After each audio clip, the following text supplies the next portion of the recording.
So still last, guests are coming, door is closing, so theater can start. No, it's really a great honor actually to have here Dirk Inzé, who came here from the plant system biology department at the VIB from Belgium. And I think many of you actually know Dirk very well because he's very often here in Brno. And what I want to say, of course, Dirk is a first-class scientist. He makes impressive science. He contributes to very different areas of plant research, I would say. For me personally, for example, I'm still, for me very inspiring was his research on cell cycle. He was one of the first pioneers to really study cell cycle in plants on a molecular level, how cell divides. And I think already there was the idea in the back, can we use the cell cycle and manipulation of the cell cycle to make plant bigger, more productive? So I think there's always this aspect of very solid basic research and applications towards the, good use.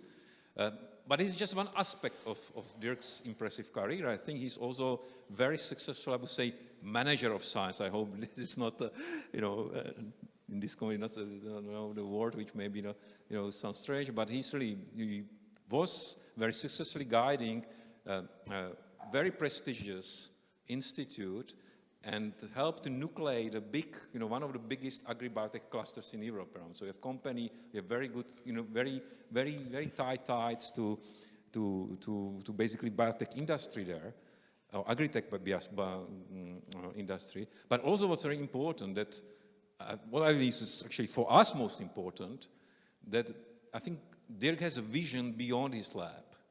He's really, very active in promoting European science society. He's acting on many different boards of many different institutes and trying to use his influence, to improve science. And, I'm particularly honored and glad that he actually stayed here on the scientific advisory board of 10 years. And, when I was at GMI, there was also helping GMI to grow, but he left after 5 years. So the fact that he stayed here for 10 years, means that he must actually like it here. And of course, as I said, Dirk is very active in promoting plant science, how to use it for, solving important problems which we face, including climate change, sustainable agriculture.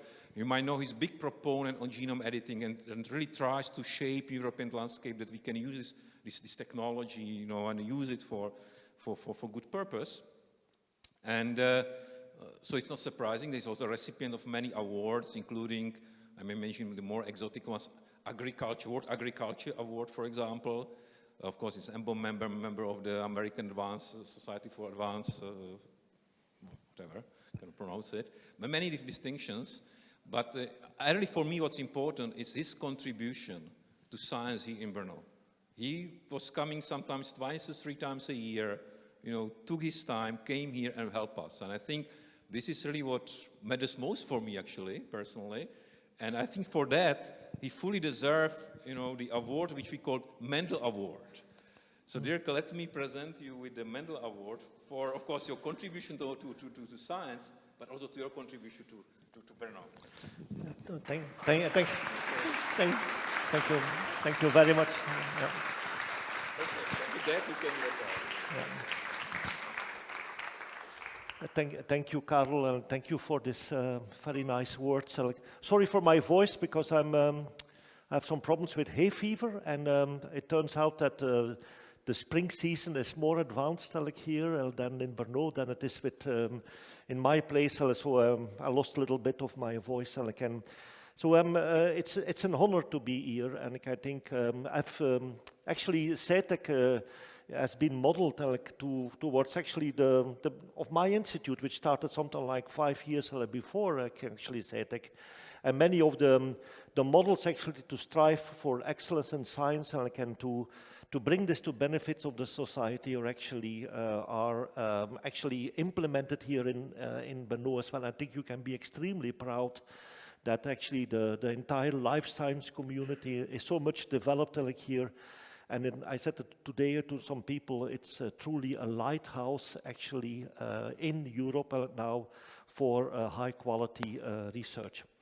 So what I'm going to do is to give you the first half an hour, kind of experiences that we had with trying to translate basic knowledge to applications in crops. And then the last 15 minutes I will tell you something really also in honor I think of Mendel, how we can bring the world in fact of molecular biology together with plant breeding and to create a new type of plant breeding which really will be needed in terms of sustainability, climate change, and so on.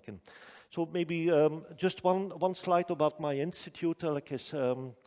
So we are only one of the centers of the VIB, which stands for the Flanders Institute of Biotechnology. And my center, the Plant Science, is a rather big one, very international, and in the course of this now is 20 years of existence, we have created a number of spin-offs. Some of them became part of larger companies like BASF, Syngenta, and so on. But they're all still around that campus, and we are really extremely proud about that. So, 200 years are we separated from what happened here in Brno, and I must say that we are now at the verge of a total new evolution in plant research, in crop improvement. In fact, we have seen many things which have been happening in the last years, in the last 100 years, from mutation breeding, from the use of tissue culture, marker-assisted breeding, and so on, genomic selection, and so on. And of course, we had the GMO revolution, which I come back to that later. And very recently, we got actually the implementation of CRISPR. And so what I'm going to do is to try to give you a view on what we have learned actually over the last 30, 40 years in relation to what controls and what interests me, plant growth, organ size, and so on, and how we can possibly implement this in breeding programs. So my interest, in fact, is in plant organ size, and which you all know is extremely important. And I mean, if you compare the teosint with the recent maize, you realize that size is important, and that's determined by the genotype and by the environmental. As you know, for example, drought stress will negatively affect this size, and we know that it is determined, that we know from breeders, by many small effect genes.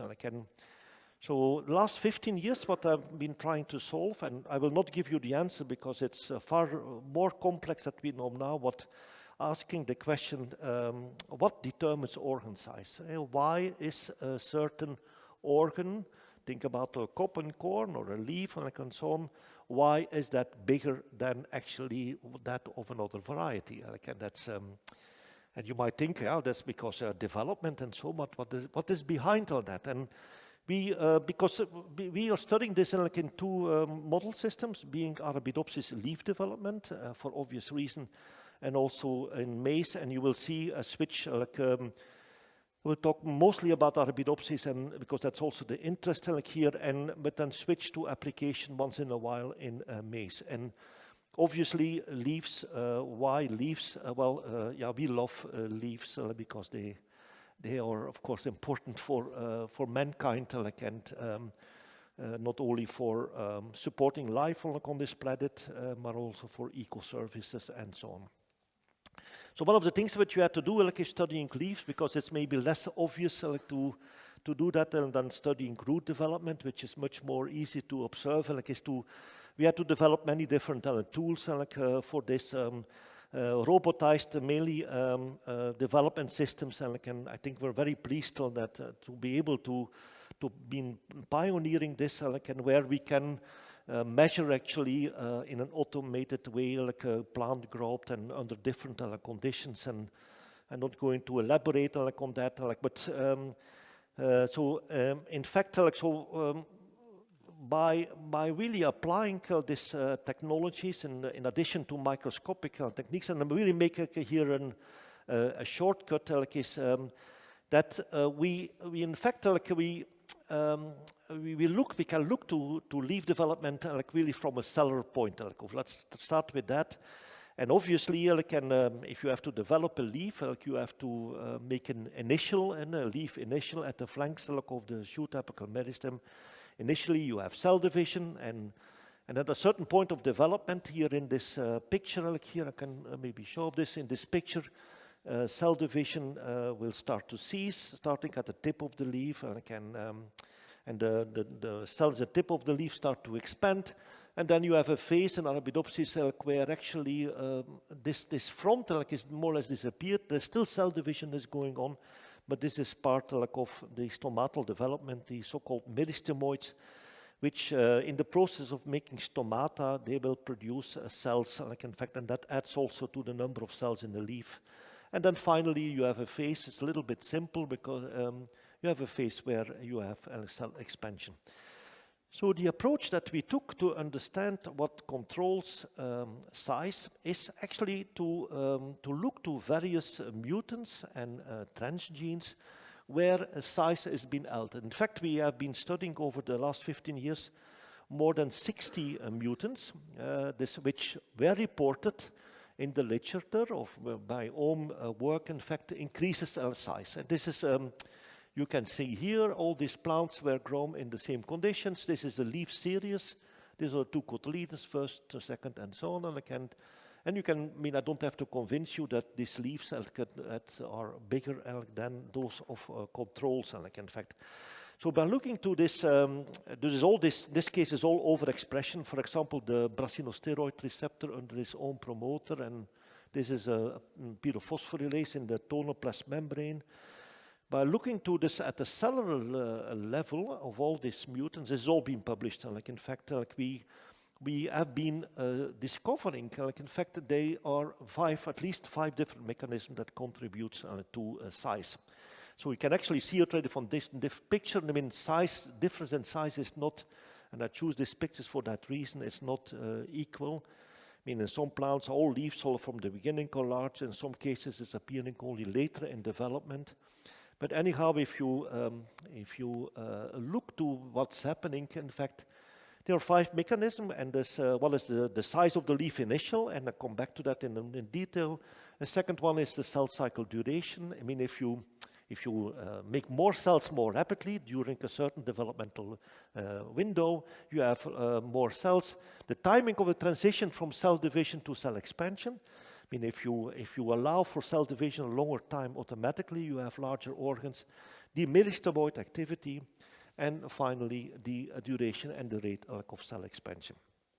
So I will actually, without going in any detail, illustrate all this with a number of examples. So certainly we know much more about all that, but giving you some of the basic mechanisms which are behind it. Let me start with the shoot apical meristem, and in fact, which of course is the number of cells that you recruit actually to become part of the leaf from the shoot apical meristem, as you can see here. And if you start with more cells, you have produced larger organs. And we have a few genes, because it's rather difficult to study, a few genes which in fact are really fulfilling their role in getting more initials. And by the way, it would be fantastic to study this with this light sheet microscopy, because that's a fantastic tool that you have here in Brno. But for example, one of the mechanisms is this DA1. So that's one, I just mentioned that because this is a really very interesting mechanism, which I can devote an entire lecture on that, which I will not do, and which is actually a protease, which controls, in fact, destroys, in fact, a number of positive cell regulators of cell division. This is the retinoblastoma protein, the cyclin 823. And this protease is really regulated by itself by monoubiquination at various different sites, in fact, and so it's, and then this monoubiquination enzymes like DAT2, if you knock them out, in fact, you get larger leaves, and you have also this proteins which remove these ubiquitins. It's really a complicated system, which is really regulating the number of cells in our hands, at least, that controls this number, this initial cell. So this is an interesting molecular pathway which translates pretty well in, at least in some crops. It's not the best, as I will show you later, but also if you knock out this, mechanism, for example, by inhibiting this monoubiquitin ligases, in fact, or by expressing dominant negative forms of this protease, you get actually larger structures. Like, for example, in brassica, you get larger leaves and more seeds. There are reports like in maize, like where you have larger and more seeds, and there's also a very nice report like in wheat. So that actually indicates what you will learn like in Arabidopsis translates at least to some extent in lab applications like in organ size and other organisms. That doesn't mean, I come back to that, that translates also to what's field improvement and yield improvements.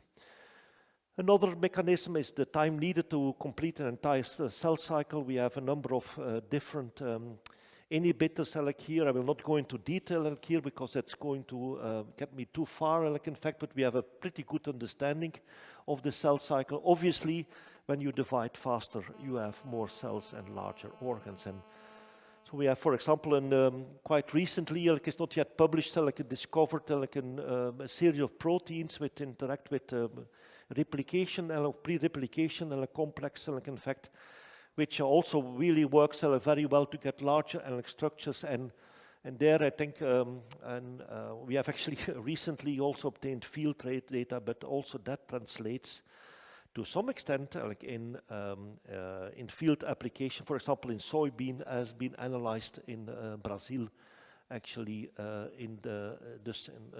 actually a few months ago, like in fact. But I don't have the statistical analysis of the data. Now, the third mechanism, which is by far the most abundant mechanism, is the transition from cell division to cell expansion. So this is actually a drawing of a developing leaves. In the beginning, I mean, these cells have a color coded. If they are white, they are dividing, and if they are red, they are non-dividing. They are expanding. And one can see that if you draw all the cells of a leaf, like in fact, that there is a gradient, like in fact, that at the tip of the leaf, like in fact, the cell division stops.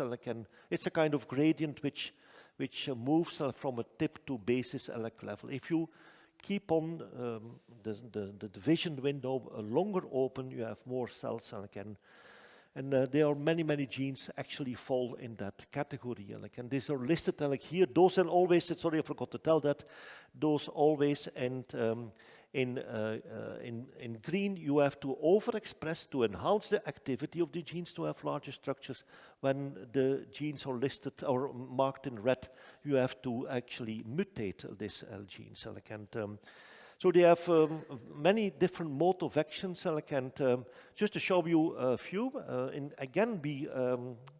part of that story is what you've seen already, the DA1 proteolysis module, already discussed for the initiation of leaf initials.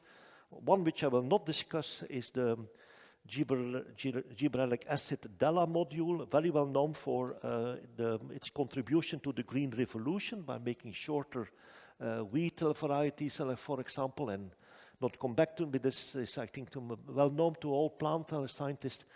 And more interesting aspect, which I will say a few words on that, is a chromatin remodeling complex, in fact, which is really complicated. It is and it has a number of different components into that. It's a large complex, Brahma complex, in fact, with a number of sub-regulators. Then you have this AN3 protein, a GIF protein, it's a kind of associated protein which makes a link between this chromatin remodeling complex and, in fact, transcription factors of the growth regulating factor, the GRF factor, transcription factors. And these are controlling a number of genes, including cytokinin, regulated transcription factors, and so on. And by itself, these GRFs are regulated by microRNAs 396L. So, not going to work on that. They were actually first discovered in Arabidopsis, but that's a mechanism which translates very well to other crops. I can show you part of our own work, not yet published. This is the ectopic overexpression of this GIF1 in one of these robotic platforms. And you might not see it by eye, but if you look carefully, you see it. But actually, these plants have considerable longer leaves, in fact, and so they can show it here. In fact, if you do really measurements, automatic measurements, you see a statistical increase in leaf size. This is a segregating population, so the sensitive don't have the transgene, the resistant have the transgene, and then you have an increase in biomass, a cumulative increase in biomass, both under normal and under stress conditions.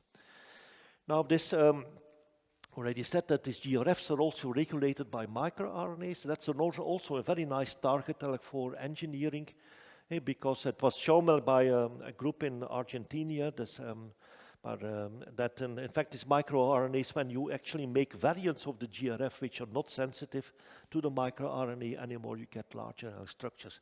And that again actually translates pretty well to larger leaf growth in maize plants here, and that's where you can see that if you make this microRNA resistant GRF sprout and you overexpress it, you have plants which seem to sprout. All the leaves or growth is really going on, and it delays, in fact, it delays strongly development, because just plants are producing leaves.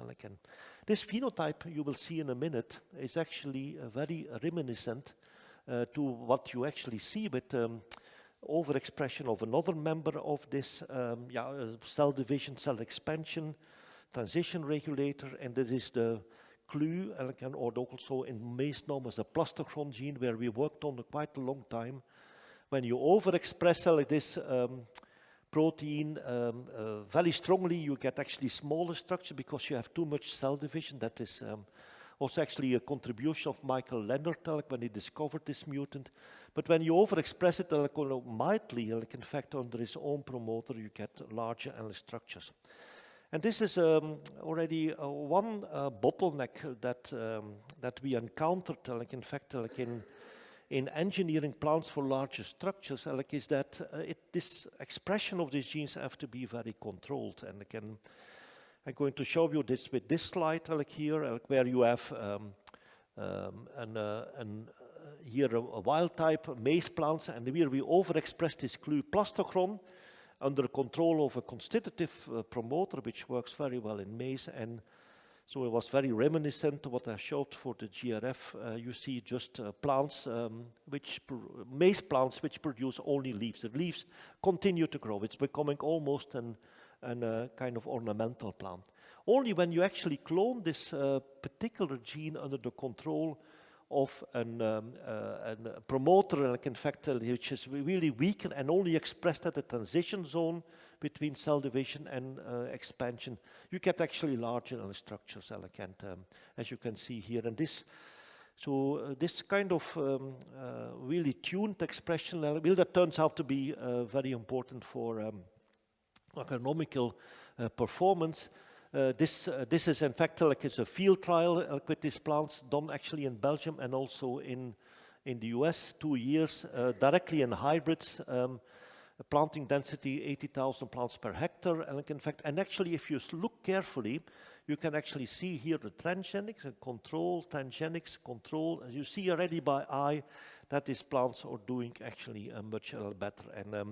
And we see double-digit increases, in fact, in yield. This is in a hybrid, non-commercial hybrid background. Remains to be seen what's happening if you introduce this in more commercial backgrounds. But we can discuss that a little bit later. Now, but also another mechanism I would like to show you is that's not very well known. Here,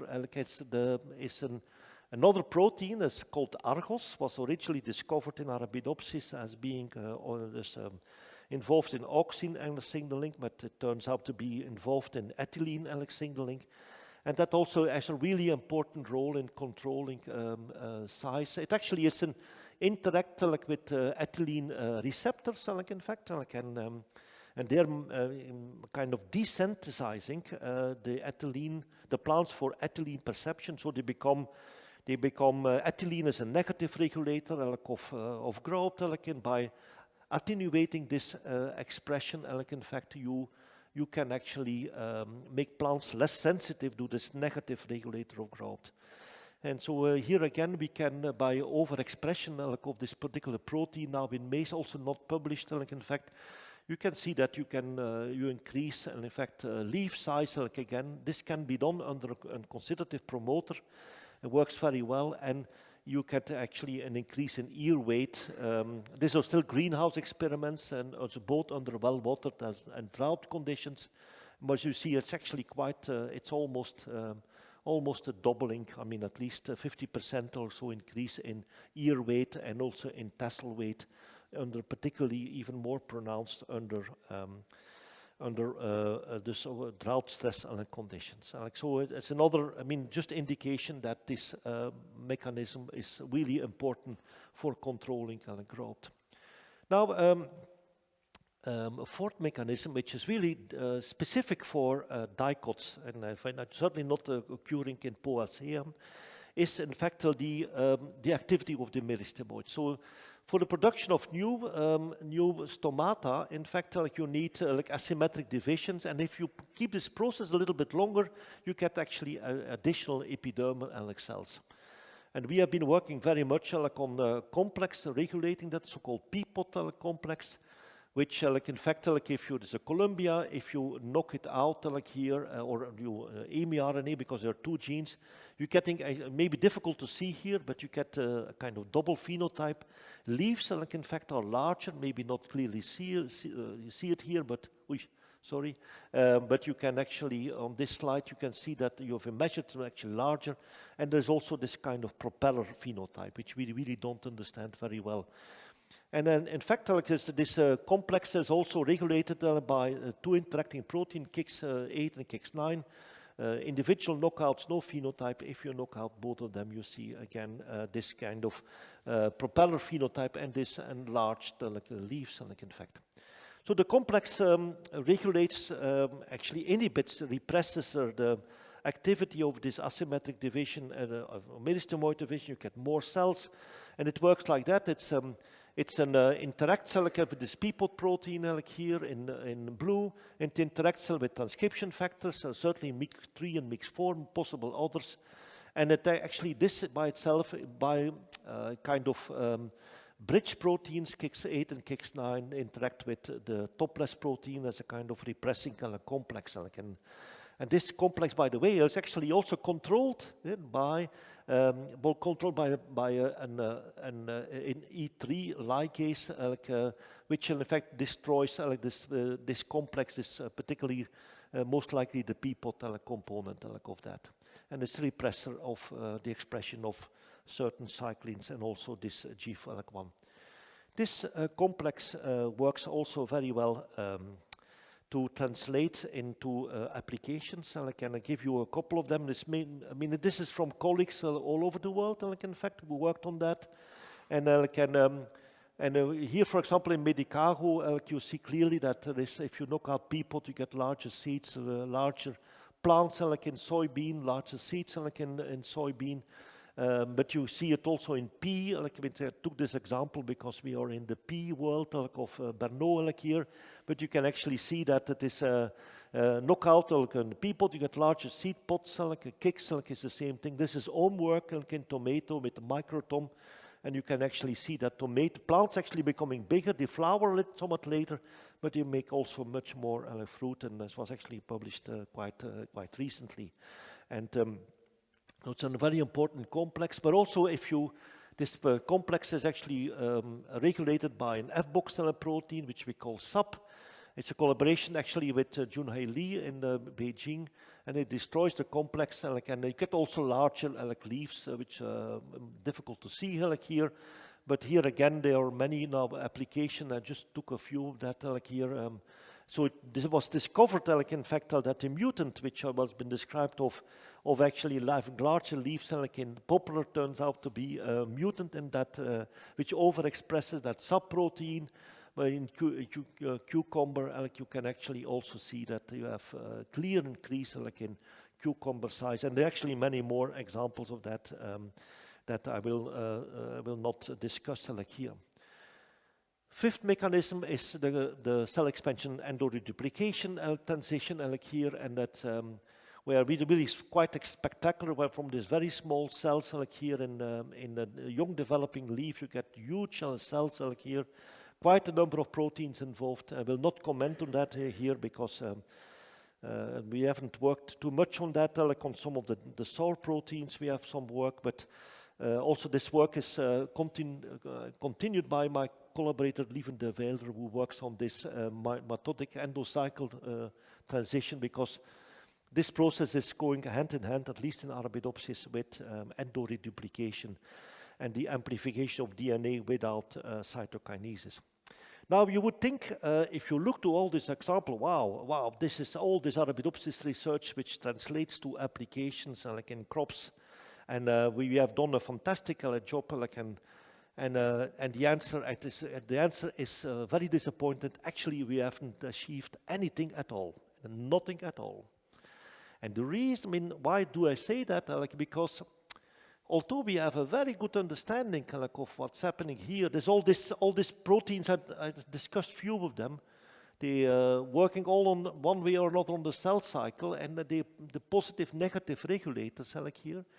But companies actually have really invested, and I can talk for Corteva, $1 billion in testing more than 1,600 constructs, and under mostly overexpression, all genes which have been described in Arabidopsis and rice and whatever, and they're trying to look to the effect of these genes directly in field trials in 5 locations, huge investment.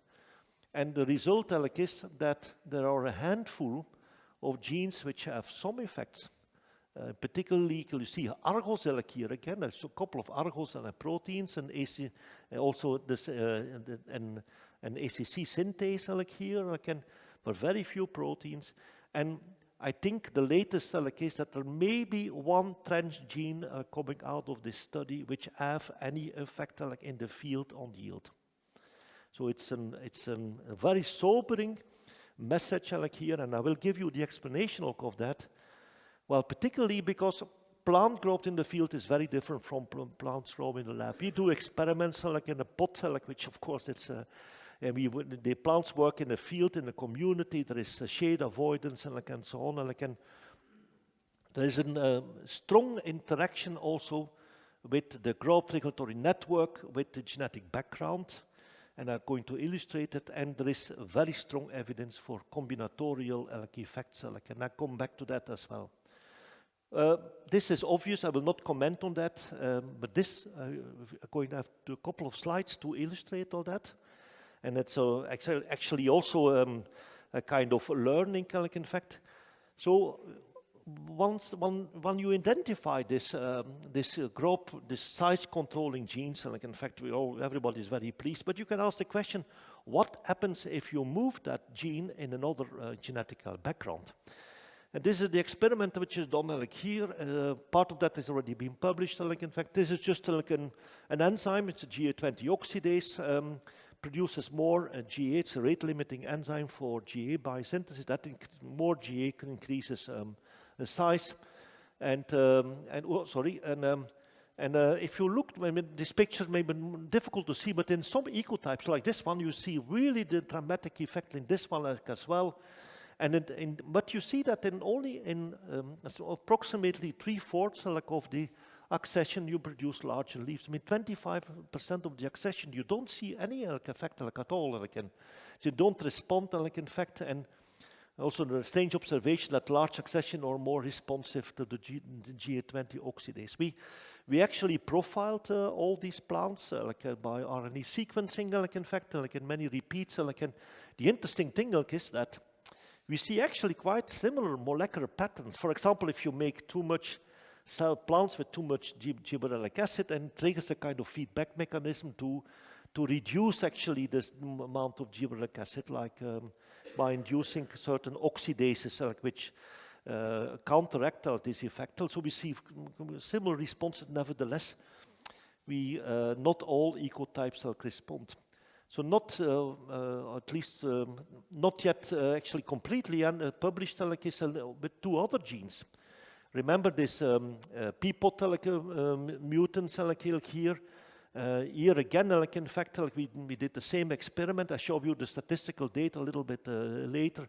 Most accession have some response, in fact, here. But remember, some of them had this clear propeller phenotype, but in some cases we don't see that here. And that's another one, is this DA1 protease. This is a dominant negative form. This is also most accession have some effect, but not all of them here. So in fact, if you do the statistical analysis, in fact, this is what the picture that you're getting. These are all these different accessions. This is an GA20 oxidase, the AMP-POT, this dominant negative form.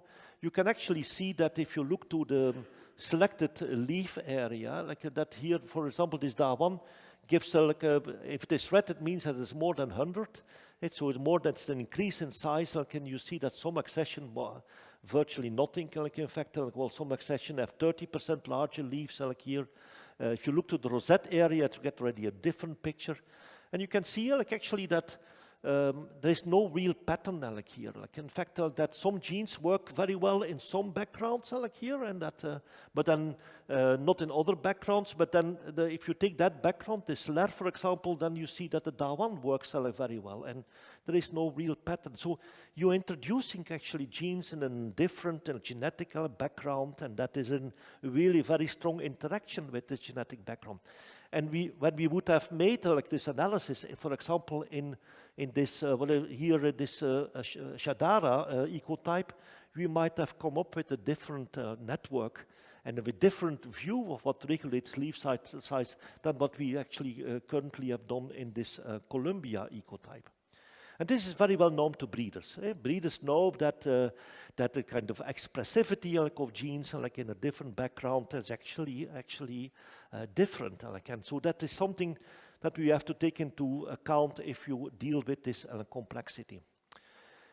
There is also strong evidence for combinatorial effects. So far we discussed the effect of single gene overexpression. You can ask the question now, what happens if you combine genes? And we have also done this experiment. It's already pretty old work, but anyhow, I think it's still important. So in fact, when you start to combine growth regulatory genes, you see often additive or synergistic effects. For example, here, a wild type leaf series, these cuts are made, by the way, to put it flat on a plate so that you can visualize it here. Oh, sorry, and I also pushed the wrong button. And you see that there is, this is a cell cycle regulator, that is actually one of the regulators of the DA1 protease. You can see if you make combinations of genes, you get larger allelic structures. And we made actually the whole kind of combinatorial effect of 13 genes, and then it's quite a large amount of work, and we see that in the majority of cases we see either synergistic or additive effects, and this even goes further. You can actually map, of course these numbers are very small, but you can really see that some genes, like SAMBA is a negative regulator of the anaphase promoting complex, and well, you can see actually that this combines very well with quite a number of different genes, the BRI receptor as well, and some genes these seem to be less effective in combining. So it's really, you get a kind of mixed picture. We even went to the effort of making triple combinations, and this is, you can see that it's quite difficult to do because you have often problems with gene silencing and so on, but in a number of cases it worked. And this is two regulators of this DA1 protease and a cell cycle regulator. And if you combine that, you see a large structure, large flowers, and so on. So it really shows you that actually you can pile, you can make a pyramid of this growth regulatory gene. And you will think, okay, this is Arabidopsis, But we did the same thing in maize, in fact not too so extensive. And here you see a color-coded table of the combinations like you made, and this is percent increase in size here, and you can see that this is really works very well in a number of different cases. Some examples of here, maybe the most spectacular is the GA20 oxidase and in a plastochron, in fact, you see, you could really make a huge plants, in fact. Here, 2 people worked on this project. Maize plants of almost more than 3 meters high, works extremely well. But I mean, the picture is always the same, we see in most cases additive or synergistic effect. I said, hurrah, hurrah, this is maybe the solution. Maybe you should go to the field with gene combination. But what to do if you have 60 genes to combine? We have approximately Arabidopsis 60 genes which positively affect either mutated or overexpressed size. Which combination to be taken? There's no really rationale we can build on that. As far as we can see, do you want to stop with single combination or make triple, quadruple, and so on, or maybe multiplex? So we've been thinking about that. And I'm very pleased to stand here in this place where Mendel was here, because we introduced a concept which is called breed it. And that's the last 10 minutes or so what I'm going to talk about, in maximum. It's actually a combination of breeding and gene editing. And the basic idea is that to use knowledge from molecular biology, but to use this in the breeding approach, directly. And so bear with me some of the way that we conceived of this. So based upon literature, what I've actually showed you, and many more data, in fact, we selected in this case 70 genes, which when we, at least from experience in Arabidopsis and rice and maize, but what we expect that when inactivated, that could enhance growth-related traits. Why enhanced? Because we are using gene editing to disturb, to inactivate these genes. In fact, there should be negative regulators of growth, either for leaf length, leaf width, biomass, drought tolerance. And these are actually the families of genes that we didn't discuss too much of them, but we have been working on. And this has been published just 2 months ago, so we can look to that.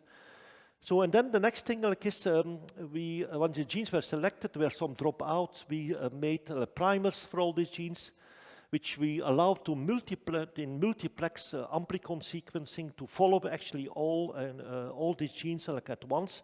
And we designed this guide RNAs for these genes. Actually, finally we selected 1 guide RNA for every gene. And so, and that with these genes we cloned in what we call a script construct. We took 12 guide RNAs against the 12 out of the 60 genes, in fact, and we cloned them under control of the own promoter, own terminator in a vector, in fact, which we call the script vector. So we have for 60 genes, we have 5 script constructs, which we then actually super transform in what we call an editor line. This is a maize line, which constitutively express the Cas9.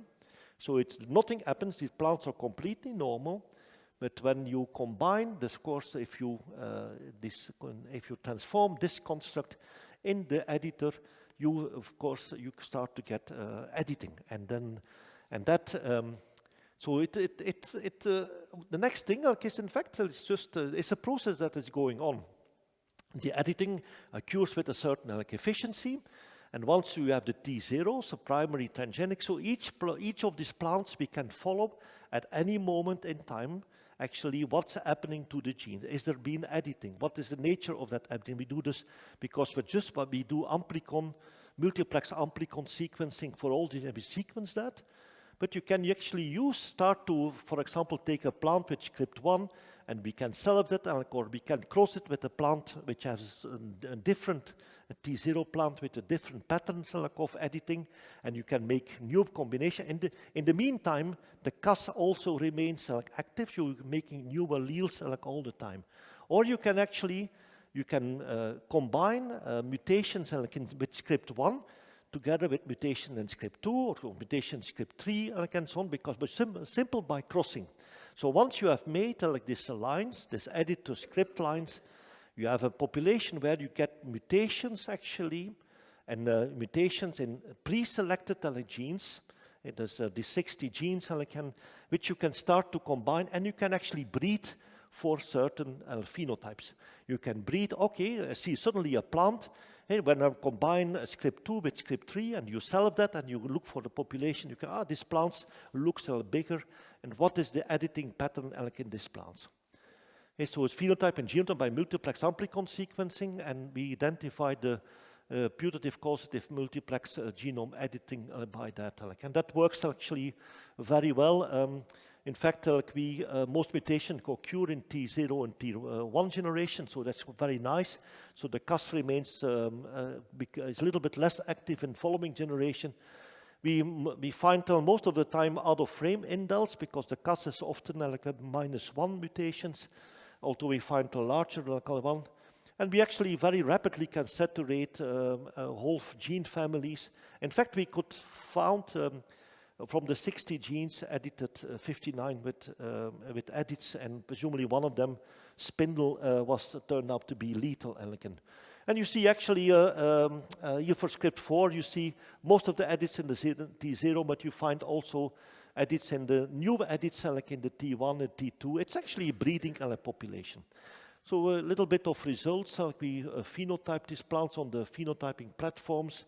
Also in different conditions, and in fact we're related to also to climate change and sustainability. And just to give you a few highlights of that. So for example, with script 1, mainly GA metabolism gene, not surprised we found longer leaves, taller plants, here that's been published.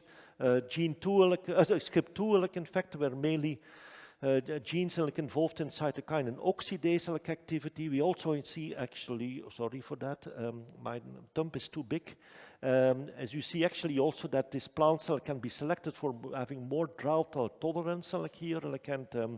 Another example is cell cycle inhibitory proteins, which were on that script, script 3, and also drought tolerance we could figure out. And I can go on TCP and GRFs or broader leaves, in fact, that we see. We'll come back to that in a second.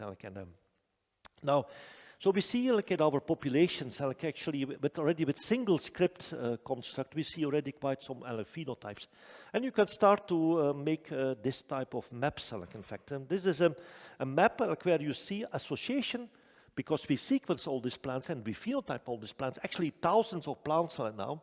You can start to see this association. For example, if you want to modify fresh weight, I mean, the chance that you're going to find something is that in a construct which contains an activation of the KRP5, and this CKX, and this homeobox protein, so you see association of genes with the occurrence of mutation in genes with certain phenotypes that you can, for a number of different phenotypes here.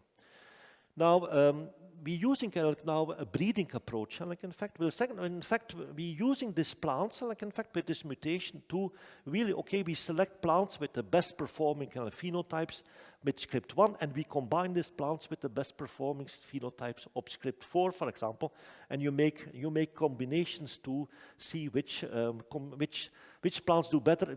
We sequence that and we look for association. So this is really a breeding approach, and you see sometimes really totally unexpected phenotypes. In some cases, they are negative. This is so-called interscript cross between script 2 and script 3. For example, we found with a certain frequency an albino phenotypes, which are totally unexpected gene combinations.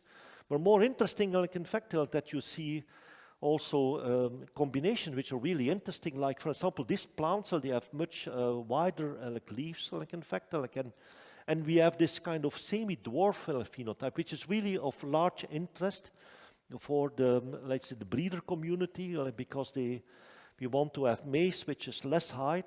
It's a little bit like green revolution for maize now, and that combination unexpectedly only see when we have a combination with script 2 and script 4.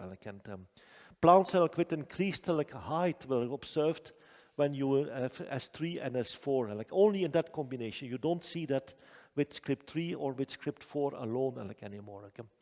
So the problem is that we have now populations with 60 different genes mutated, and we can use in the breeding approach. And by multiplex amplicon sequence, we follow these genes. But the problem is you cannot do statistics on that. You cannot, because the population is evolving all the time. So for this, we use a genetic trick. Really is very nice in maize. You can make so-called double haploids.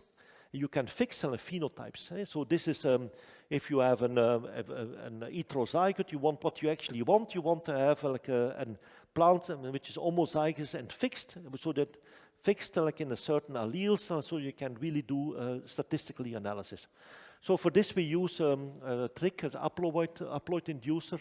It's in fact what you do essentially is to make a cross-elegant factor by which you make an haploid, and then you double it by colchicine. It's a very well established method by breeders, and we improved actually the method so that really works extremely efficient. So essentially it's based upon this using this cross with this haploid inducer. And then you double the haploid, so you can actually fix alleles that you can use for phenotyping. This works very well. I'll give you one example. In practice, this is, for example, the genotype of which script 4. You see actually some are in mutation which are somatic because they occur later in development here. But if you really do make this double haploid, you can really fix allelic combinations with this method here. And this allows you to do statistics in a much proper way. In fact, for example, here in the again. In this particular combination, in fact, we see that there is we observe that with plants with more broader leaves, and when you really measure that by measuring the pseudo leaf area, there's the leaf width by leaf length. It's a kind of measure for how big a leaves are. You can see that actually when you have a septuple mutant, you push the population in fact towards larger and more broader leaves. So this works, for example, extremely well for in this. I showed you before. This is the interscriptal cross, and we should invert the slides. 2 scripts, CKX gene, the TCP genes. And only in that combination, with certain combinations, we see this in the septuple gene combination, we see this increase in leaf size. And now I pushed the button. Yes, sorry for that. And so this way, in fact, we can stabilize phenotype and really do even field trials with these plants actually to look for certain favorable phenotypes. So. Take-home message about the last part, and that's is that with this new method, I can breed it. In fact, by only using 5 transformations, you making the script and 5 transformations, and then you use a breeding approach. It in fact it allows for scanning the gene networks for higher order gene combination determining crop traits. In fact, and we mainly looked for seedling traits, but of course you can do that even in field conditions. You can do it in a greenhouse and getting much more more valuable information. So currently we have been doing that with the first set of 60 genes that's been published, and we have actually nearly ready to publish another 60 genes with drought-induced genes involved in drought-induced growth reduction, and in fact negative regulators of growth in the drought, and also nitrogen use efficiency. And of course you can combine You can combine plants from the first group with the second group, and you make all kind of combination. We see also, it's a fast-track knowledge-based plant breeding. This hybrid, so the haploid induction method allows the fixed combination.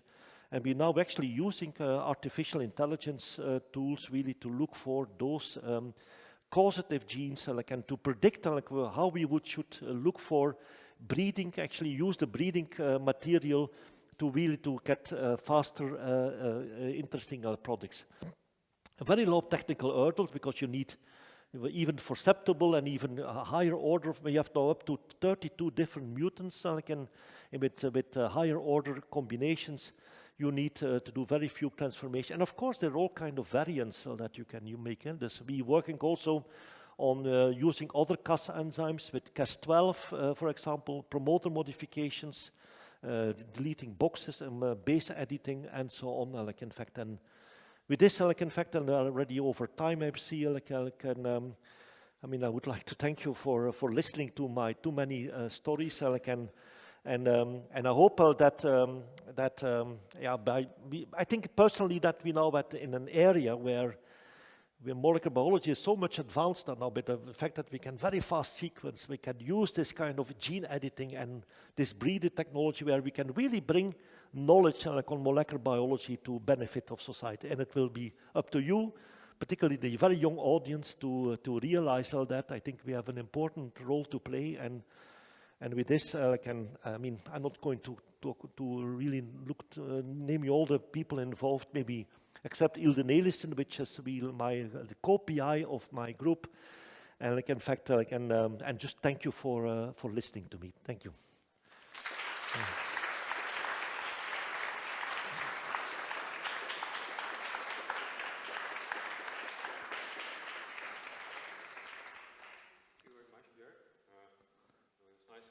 Actually, I know this is going to be difficult, right, to apply rational knowledge to real breeding programs, and this is definitely the step which actually shows the complexity, but also the methodology which can do it. So, are there any questions?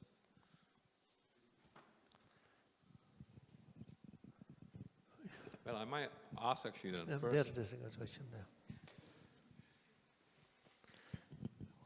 Thank you. Very nice talk, Dirk. Thank you very much. My question is related to the biotic stresses. So it seems to be, or at least the latest papers, that growth and defense trade-offs are hardwired. So what are your experiences with those plants that you were presenting that very nice growth? Are they more sensitive to pathogens? We have not seen that in any field trials that we have been doing. So it's true that there is some overlap between the defense reaction against biotic and abiotic stress, and for example, the involvement of ethylene. We have not seen any higher sensitivity to pathogens, but maybe there is exposure rate has not been higher. I mean, you could always argue that we have not seen that. And I must also clarify that drought stress comes with a spectrum. I mean, it goes from very little to almost killing the plants. And so we'll be mainly looking into conditions which are not too harsh, in fact, not killing the plants. It's really a growth retardation, but we observe very frequently in fields that you reduce the growth of plants, and of course you have a yield reduction without actually killing the plants. It's a whole, you can discuss on that. Yeah.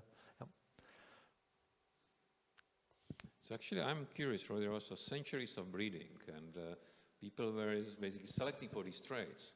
And if you now look, at these elite varieties were bred by classical techniques, and patterns of genes were changed by evolution, or by breeding, and look at your network, do you see overlap, or is there completely different sets of genes? I cannot answer this. It's a very good question, and the problem, is that it's not very easy to get access to that information, actually, because you should.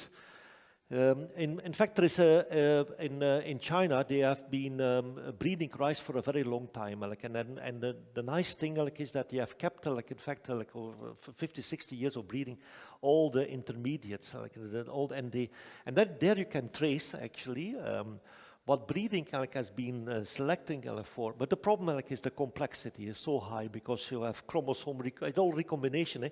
Is you mix, I mean, it's very difficult. And the problem, another problem is they only kept actually the positive lines, while in fact we should have also have kept the negative lines because which are reducing yield because it might learn you much more of genes which have a negative impact on the.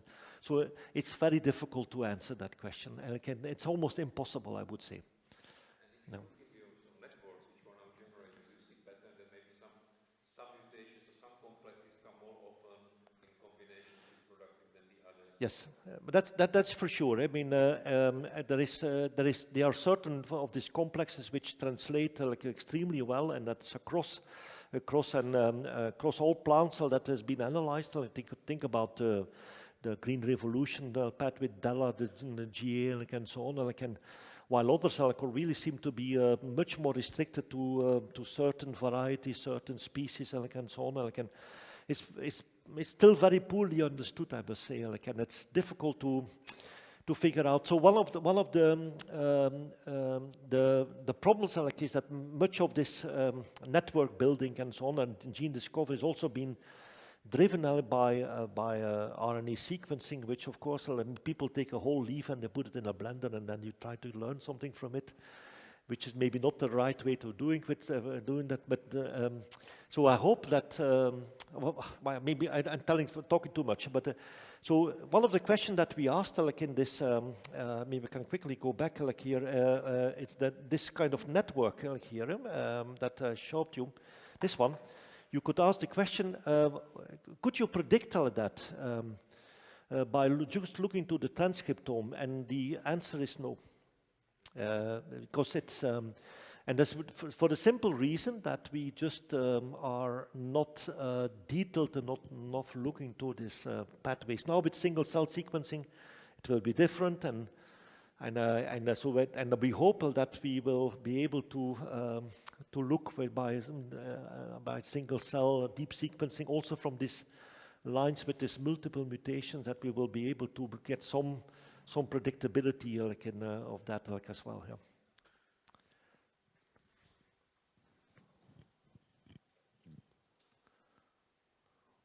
Dirk, thank you very much for the very nice talk. At the end, you mentioned a machine learning.